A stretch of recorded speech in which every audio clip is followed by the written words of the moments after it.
new look side, but in some ways same frustrations, not scoring a goal, not creating enough whole load of chances. What's your assessment of the way that the new look team is? Yeah, I think a lot of positivity and good feeling, certainly from the start of the game. Absolutely, I thought the crowd helped with that as well. But within the team, there was a good feeling.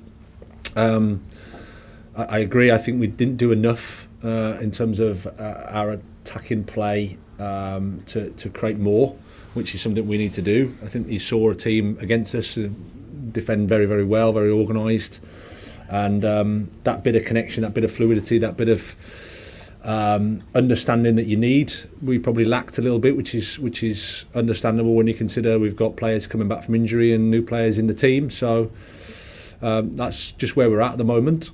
And again, in the Premier League, against well-organised defensive units with, the likes of Mitrovic and Willian that can attack well, you're always on your toes. So some positives for us, of course. I think the effort was there, the spirit was there, but yeah, as an attacking team, we'd like to do more.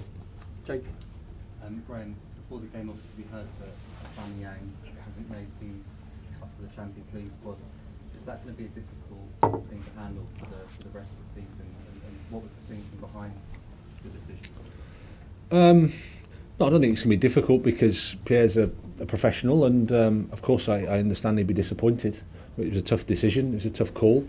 We had 3 coming in and 2 had to go out, so he was the one that missed out. He's done nothing wrong at all.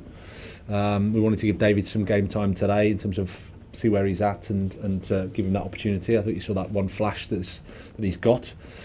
Pierre's just unfortunate, and he'll be fighting for his place for the rest of the season. Matt Law?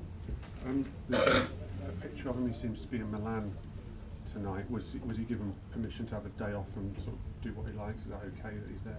Yeah, well, he trained today. He trained very well, and he's got the weekend off, so we can report on Monday, and it's a free world. Yeah, just checking. Yeah. Nizam? Graeme, just wanted to ask if it was your decision or was there any other pressure, because it just felt like you were really positive about him in recent weeks and he's kind of missed out in these circumstances for like younger players and maybe other players you could have left out. No, I think whichever decision we made, there was always going to be a conversation about it, of course, but it was my decision. It was a tough decision, absolutely, but sometimes you have to make these calls, and like I said, it's absolutely nothing bad against him. He's done nothing wrong at all. Liam Toomey? Graeme, what were your first impressions of Enzo Fernandez pushing the heart of the team tonight? It's quite an early way to start. Yeah, it was. I thought he handled himself magnificently. Tough game, and you can see his quality, you can see what he'll bring to the team.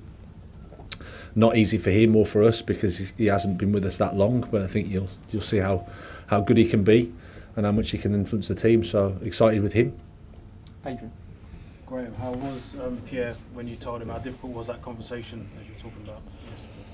Yeah, it is difficult. It's tough because I am empathic, so I understand his disappointment.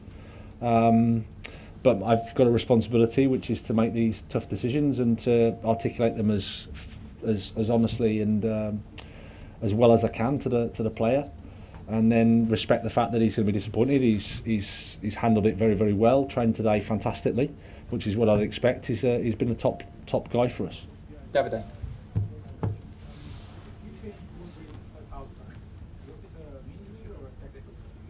No, he's had a cold. He's had a heavy cold all week. So we were thought 60 would be his maximum, but he felt heavy-legged at half time, and we're still building him up in terms of his minutes because of the break that he's had in his season.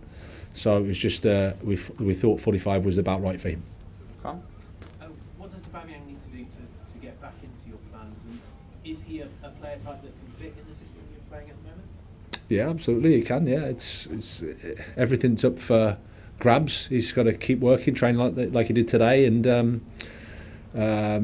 be ready to play because football changes quickly. That's the nature of the game.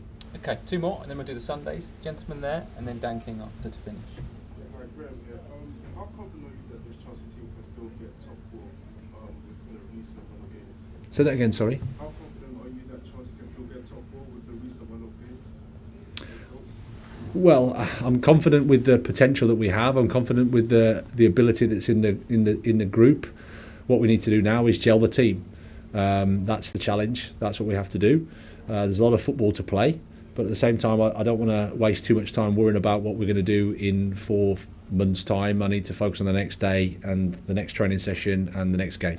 Last one in this section, Dan King.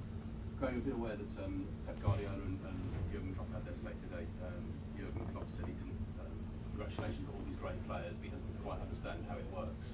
And Pep Guardiola said it's unusual for a club to not stay home. Do you understand how it works, and what are the implications, for instance, if the club doesn't get in the Champions League for spending and so on come the summer? Yeah, I do, and I think you've got to look at it all in terms of an investment, in terms of transfer fees and salaries, because sometimes you can sign a player for less of a transfer fee, but the salaries are enormous. So it just depends on how you structure the contract, how you structure the deal. But we're confident with what we're doing. I think the guys have done a good job. The club's done a really, really good job, and now my job is to improve the team.